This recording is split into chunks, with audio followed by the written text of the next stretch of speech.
Good morning, my dear students.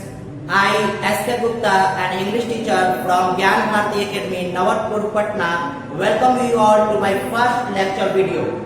What?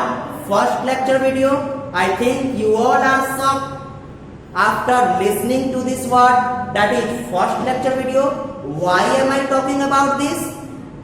Because there is a big information for you all that there is a periodic test which is going to be held in the upcoming day. So to prepare for the test, I am here to make you revise all the chapters which have been taught so far. So first of all, I would like to revise from the very first chapter, that is chapter 1, the sentence.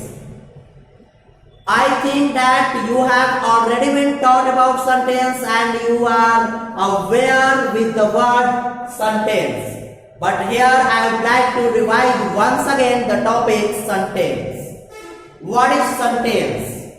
Sentence means group of words in a systematic way to make a complete sense. It's called sentence. Let's come to the definition of what is written on the board. So let's have a look on the board. A group of words that makes complete sense is called sentence. वैसे group of words जो क्या करते हैं, complete sense दिखाते हैं. अब आप लोग सोच रहे हैं कि क्या सेंस दिखाते हैं सर, क्या बोल रहे हैं, समझ ही में नहीं आ रहा है. तो कोई बात नहीं, फिर से मैं एक बार इसको डिटेल में डिस्कस करता हूं. अ ग्रुप ऑफ वर्ड्स, शब्दों के समूह. शब्दों के समूह. अब शब्दों का समूह कहने का मतलब ये नहीं कि जो मन में आए शब्द बोलते जाइए. आम, इमली, जो मन में आए बोलते जाइए. Mango, has, do, does, are, am. शब्दों का समूह तो ठीक है, लेकिन उसमें सेंस भी होना चाहिए. ऐसा नहीं कि मैंने कहा कि सेंटेंस बच्चों शब्दों का समूह होता है तो आप लोग शब्दों का समूह करना चालू कर दिए तो क्या सेंटेंस बन जाएगा? No my dear. In that way, sentence will not form. Sentence will form only when there is a sense in that group of words. Okay? तो हम लोग देखते हैं, जैसे मैंने एक एग्जाम्पल लिया, रवि इज प्लेइंग क्रिकेट. तो अब आप लोग को बातें समझ में आ रही होंगी कि मैंने एक सिस्टमैटिक वे में शब्दों को अरेंज किया है, ना कि प्लेइंग रवि इज क्रिकेट. ऐसा कह देने से थोड़ी ना कोई सेंस निकलेगा. हिंदी कर पाइएगा आप लोग, लेकिन रवि इज प्लेइंग क्रिकेट, इसका मतलब निकल रहा है रवि क्रिकेट खेल रहा है. क्या खेल रहा है? रवि क्रिकेट खेल रहा है. अब आप लोग के दिमाग में ये बात आ रही होगी कि सर ने कैसे सिस्टमैटिक वे में लिख दिया, हमको तो सिस्टमैटिक वे में लिखने आता नहीं. तो इसके लिए मैंने जो स्ट्रक्चर लिखा है बोर्ड पर, आप लोग उस पर थोड़ा फोकस करेंगे. Subject plus helping verb plus main verb plus object, इसी के अकॉर्डिंग मैंने सेंटेंस को फॉर्म किया है ना इजी माय डियर. सब्जेक्ट को मैंने लिख दिया रवि सब्जेक्ट है. सब्जेक्ट होता क्या है? सब्जेक्ट उसे कहते हैं जो काम करता है.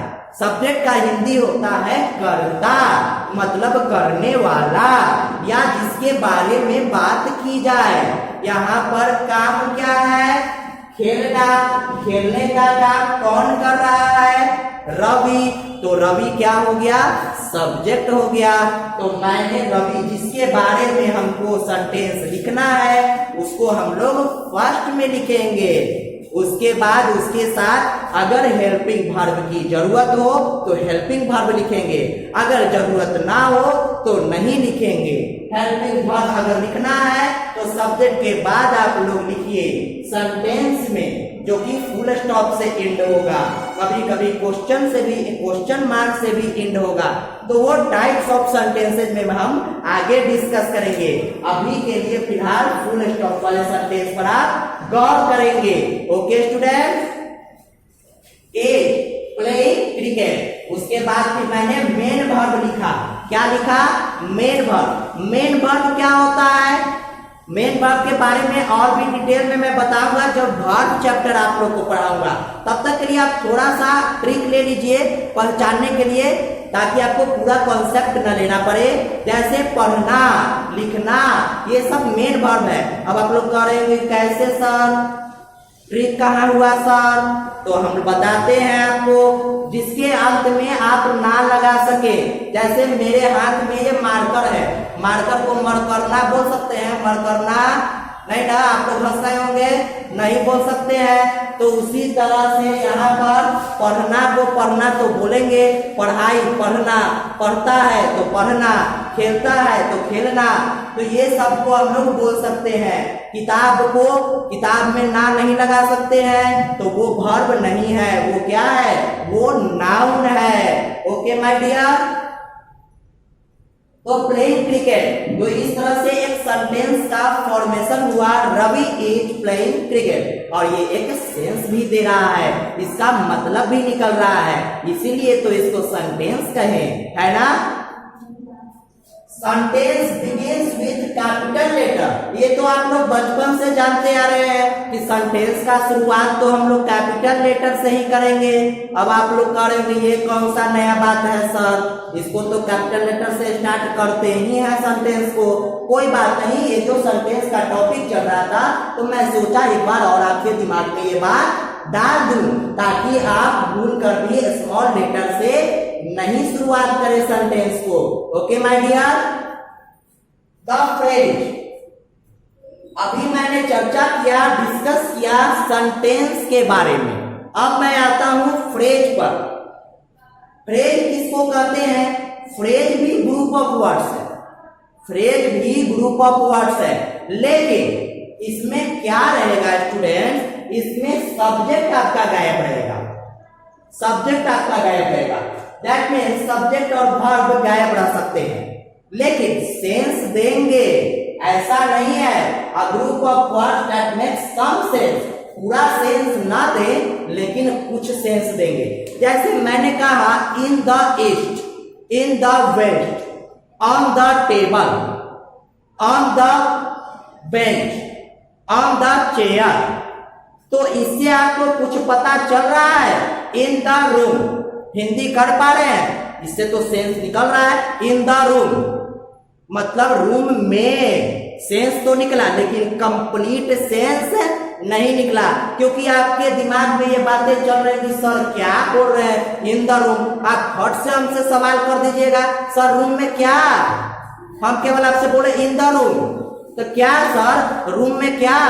आप लोग तो कहिएगा कि रूम में क्या सर, तो आपको तो कुछ पता चला ना कि हम क्या बोल रहे हैं, रूम में। क्या बोल रहे हैं? रूम में। लेकिन कंप्लीट पता नहीं चला कि सर आखिर बोलना क्या चाहते हैं। ये तो पता चला कि सर इतना बोल रहे हैं रूम में, लेकिन रूम में क्या है? रूम में किताब है, कॉपी है, रूम में पापा है, रूम में मम्मी है, कहाँ कुछ सर बोल रहे हैं, केवल बोल रहे हैं रूम में। तो इससे तो पता नहीं चला, तो ये तो हमको फ्रेज हो गया ना, कंप्लीट इंफॉर्मेशन नहीं मिला।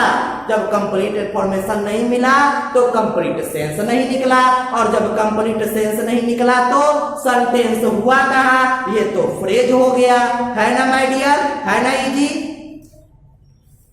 प्लेड पार्ट द, अच्छा लग रहा है? प्लेड पार्ट द, खेला पार्ट, खेला पार्ट, ऐसा कौन सेंटेंस होता है? लेकिन हम ये लिखे a beautiful flower, a beautiful flower, एक सुंदर फूल।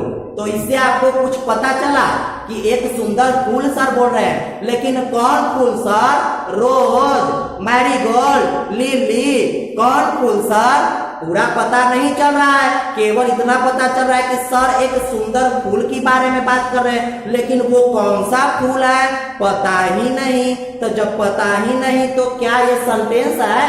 ये एक फ्रेज है। ये क्या है? ये एक क्या है? फ्रेज है। ओके, तो यहाँ पर क्या लिखते हैं हम लोग? ये क्या है? अ ब्यूटीफुल फ्लावर एक फ्रेज है। I hope you would have grasped the concept of sentence and phrase. Let's have a look at some questions which are written below the concept.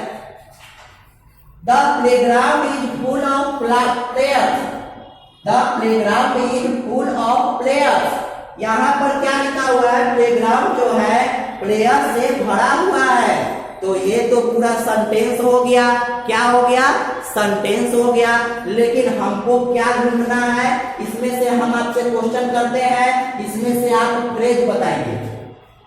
Full of players, full of players. याद रखिएगा, helping verb या main verb, helping verb के बाद जो होगा वो phrase होगा। वो क्या होगा?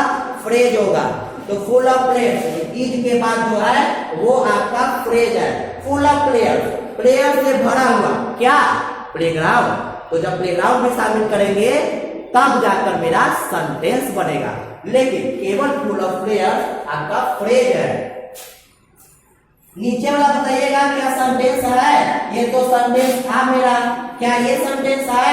और इसमें फ्रेज था फुल ऑफ प्लेयर। ये सेंटेंस देखिए, तो हेल्पिंग वर्ब से हम स्टार्ट कर दिए। यहाँ पर तो सब्जेक्ट से स्टार्ट करना था, तो ये सेंटेंस आपका नहीं है। सेंटेंस क्या नहीं है? ये तो है, देखिए यहाँ पर सब्जेक्ट है, फिर क्या है? वर्ब है, फिर क्या है? अदर वर्ड है। तो ये आपका सेंटेंस हो गया। मैंने आपको सारी बातें ऊपर बता दिए हैं, केवल कुछ एग्जांपल्स दिए हैं ताकि बातें और क्लियर हो सके। और इसके बाद आपका होमवर्क क्या है? You have to note down this in your notebook and learn. In addition to this, there is a worksheet for you which will be given within 2 hours of this lecture video. Till then, watch my lecture video and try to grab the concept. After that, try to solve those questions which will be given in your worksheet and submit immediately after solving those. If you face any problem in the questions, then watch my lecture video again and again. Okay? Thank you, my students.